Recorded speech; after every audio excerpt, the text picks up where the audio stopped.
कभी किसी शादी के मंडप में ऐसा नियम सुना है जहां दूल्हा दुल्हन का चेहरा देख ले तो उसकी जान चली जाए? अगर आपका जवाब है नहीं तो तैयार हो जाइए, क्योंकि आज की कहानी में जो होने वाला है वह सिर्फ एक रस्म नहीं, एक ऐसा खेल है जिसमें धोखा भी है, डर भी और प्यार का इम्तिहान भी।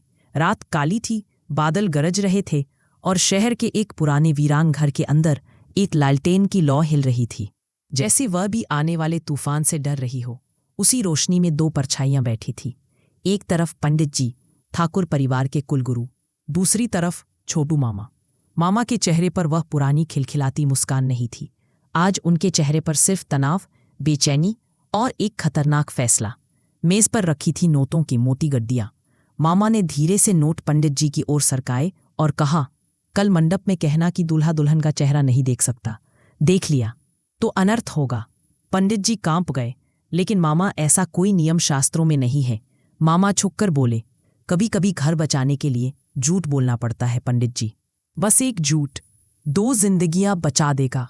पंडित जी ने आंखें बंद की और आखिरकार मान गए। और वही उस अंधेरे कमरे में एक ऐसा नियम जन्म ले गया जिसका असर पूरे ठाकुर परिवार की जड़ें हिला देगा। अगली सुबह हवेली दुल्हन की तरह सजी हुई थी।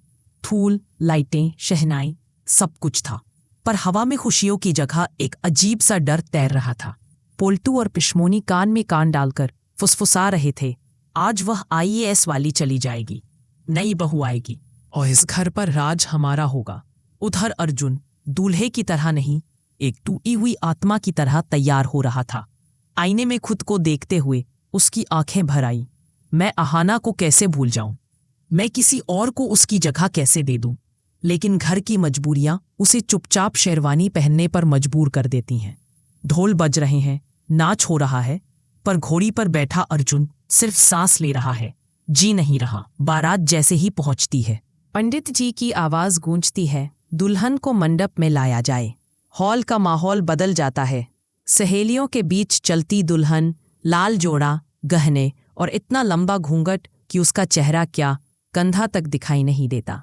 लेकिन सबसे ज्यादा हिलाने वाला सच ये, घूंघट के नीचे बैठी दुल्हन कोई और नहीं बल्कि अहाना है। उसकी धड़कन इतनी तेज है कि मानो पूरा मंडप सुन सकता हो। जैसे ही पिशमोनी घूंघट उठाने को बढ़ती हैं, पंडित जी चिल्लाते हैं, रुक जाइए, अगर दूल्हे ने दुल्हन का चेहरा देखा तो जीवन संकट में पड़ सकता है। पूरा मंडप सांस रोक लेता है। पिशमोनी भड़क उठती है, ये कौन सा नियम है? लेकिन दुर्गा देवी सिंहनी की तरह दहाड़ती है, मेरे बेटे की जान दांव पर है। घूंघट कोई नहीं उठाएगा और पूरा मंडप चुप हो जाता है। अर्जुन और दुल्हन का हाथ रस्म के लिए मिलाया जाता है। 1 सेकंड, 2 सेकंड और अर्जुन कांप जाता है। ये स्पर्श ये अहाना का है। अहाना का आंसू उसके हाथ पर गिरता है और अर्जुन अंदर ही अंदर टूटने लगता है। से अब शक नहीं, यकीन होने लगता है, दुल्हन अहाना ही है। फेरे शुरू होते हैं, हवा तेज चलती है, घूंघट हिलता है, एक पल के लिए उठता है और अर्जुन को ठोड़ी पर वो छोटा सा तिल दिखता है जो सिर्फ अहाना के पास है। उसकी सांसें रुक जाती हैं। अहाना, लेकिन बहुएं तेजी से घूंघट ठीक कर देती हैं। पर बीज पड़ चुका है, शक नहीं, अब विश्वास बन रहा है। जब सिंदूर का वक्त आता है, अर्जुन खड़े होकर चिल्लाता है, मैं यह शादी नहीं कर सकता। पूरा मंडप हिल जाता है, लेकिन छोटू मामा धीरे से कहते हैं, एक बार माँ पर भरोसा कर, शायद सच तेरे हाथ में ही हो। अर्जुन हिचकिचाता है और कांपते हाथों से सिंदूर उठाता है। जैसे ही वह घूंघट के अंदर सिंदूर लगाने जाता है, अहाना फुसफुसाती है। अर्जुन जड़ हो जाता है, उसकी आंखें भर आती हैं। धीरे से, बहुत धीरे से वह घूंघट उठा देता है और सामने है उसकी अहाना, आंसुओं से भीगी लेकिन जिंदा, सच। और उसके सामने पूरा मंडप सन। अर्जुन उसे कसकर गले लगा लेता है, जैसे 2 टूटे हुए लोग फिर से पूरा हो गए हों। पिशमोनी चिल्लाती है, यह धोखा है, यह शादी मान्य नहीं है। तभी अहाना शांत स्वभाव में अपनी कमर से एक लिफाफा निकालती है और पिशमोनी को देती है। पिशमोनी खोलती है और अंदर आईएएस ज्वाइनिंग लेटर। पूरा हॉल हिल जाता है। अहाना मुस्कुराते हुए कहती है, मैं सिर्फ छोटी बहू नहीं, अब इस जिले की नई आईएएस ऑफिसर हूं। तालियों की गड़गड़ाहट गूंज उठती है।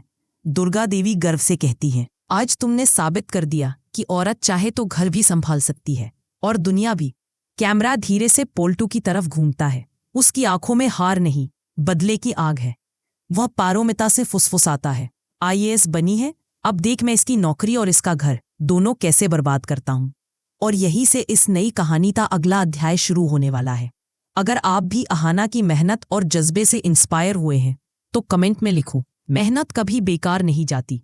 अगर आपको भी लगता है कि औरत अगर ठान ले तो सब कर सकती है तो कमेंट में लिखो, सलाम है अहाना को, जिसने भी कभी खुद अपने दम पर खड़ा होना सीखा है। वो कमेंट